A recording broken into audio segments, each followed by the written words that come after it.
Olá pessoal, sejam bem-vindos de volta. No vídeo de hoje eu vou abordar um tema delicado, porém muito comum no direito de família, que é basicamente a divisão dos bens no caso de divórcio cujo casamento foi realizado no regime de comunhão parcial de bens.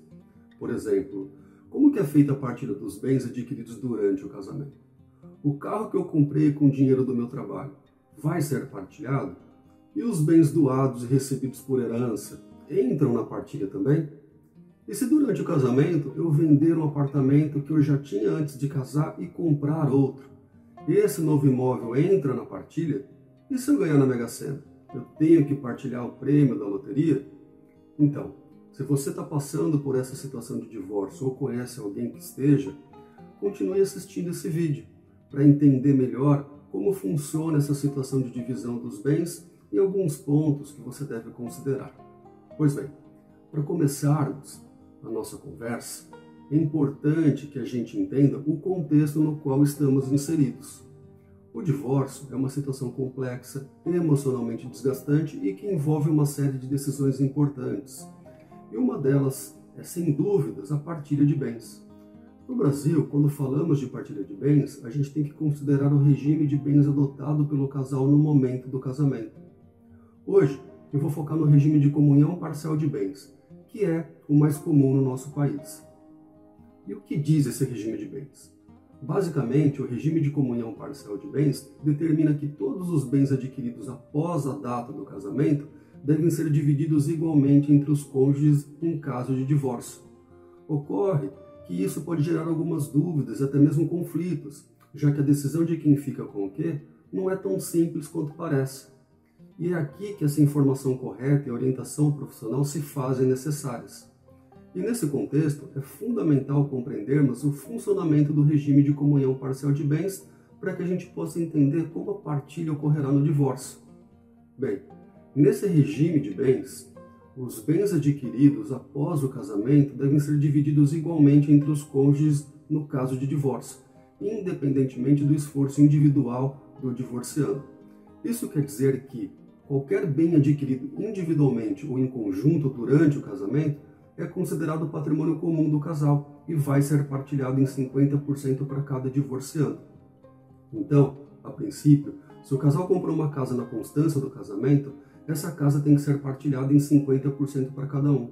Se o casal tem um carro, esse carro tem que ser partilhado em 50% para cada um. No entanto, embora essa seja a regra, existem exceções que podem complicar o processo de partilha.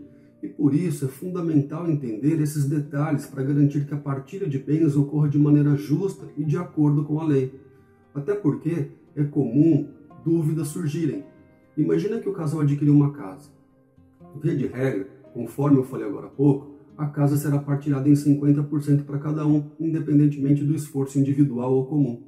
E o que significa independentemente do esforço individual?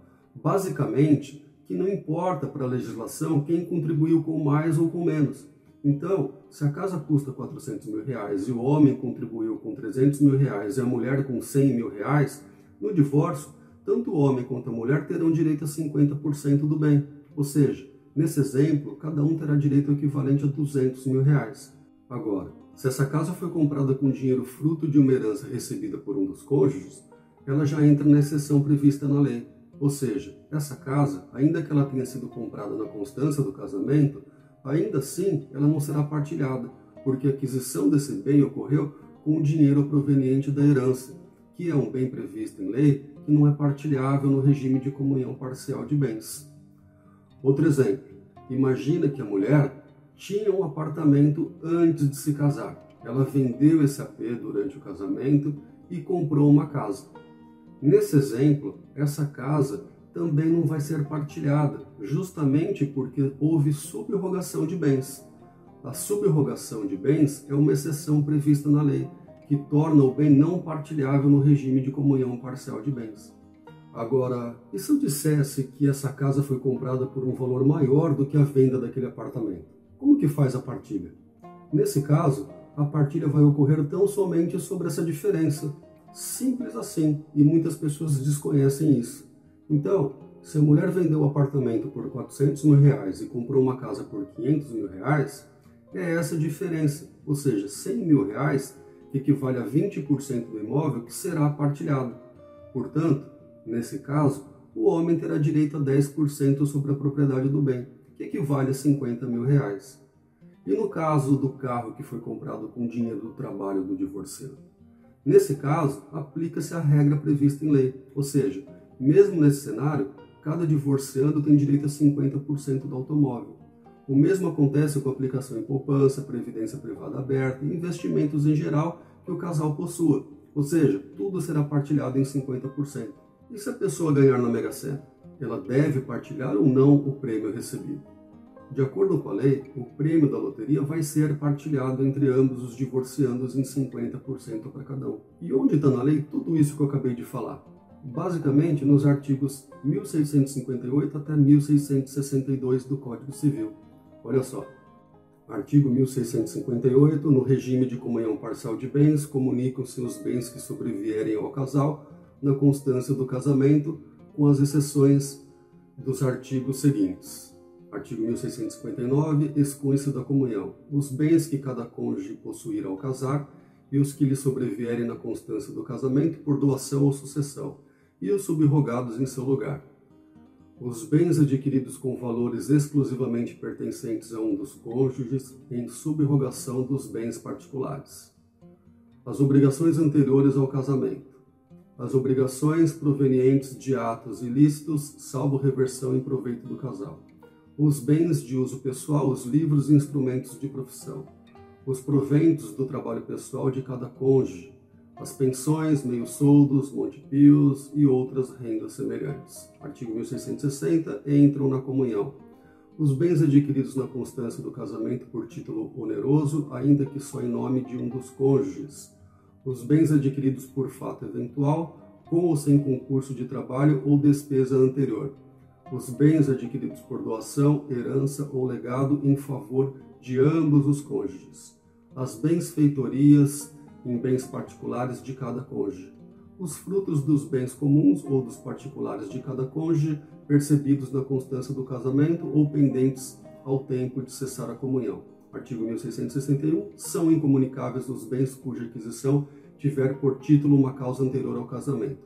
Artigo 1662, no regime de comunhão parcial, presume-se adquiridos na constância do casamento os bens móveis, quando não se provar que o foram em data anterior.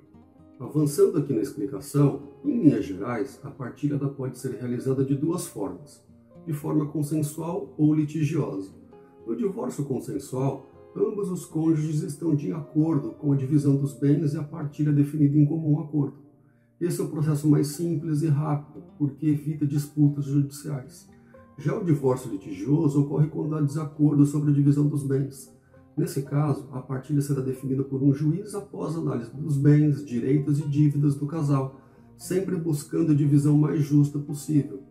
Cada processo tem suas particularidades e desafios, mas entender esses conceitos básicos já é um grande passo na preparação para lidar com uma situação de divórcio. Independentemente do tipo de divórcio, ou seja, se é um divórcio consensual ou litigioso, um passo muito importante é fazer um levantamento completo de todos os bens adquiridos pelo casal, para a partir daí verificar quais desses bens serão divididos, ou seja, partilhados. Essa etapa pode ser um pouco complexa, porque inclui pesquisas sobre o patrimônio, que geralmente pode ser constituído por imóveis, veículos, ativos financeiros, participações em empresas, dívidas e por aí vai. Por isso é tão importante procurar orientação jurídica profissional especializada, para garantir que todos os detalhes sejam considerados e que a partilha seja feita de forma justa e de acordo com a lei. Isso reforça o porquê de buscar a orientação de um advogado especializado. Tudo bem? Espero que essas informações que eu compartilhei tenham sido úteis e esclarecedoras. E se você ainda tiver dúvidas, não hesite em procurar um advogado especializado para te orientar. Divórcio é uma situação complexa, mas com as informações corretas e o suporte adequado, você será capaz de superar. Se você gostou desse vídeo, não esqueça de dar um like e se inscrever no canal para mais conteúdo como esse. Se você tiver alguma dúvida ou experiência para compartilhar sobre o assunto, por favor, deixe no comentário. Obrigado por assistir e nos vemos no próximo vídeo. Até mais.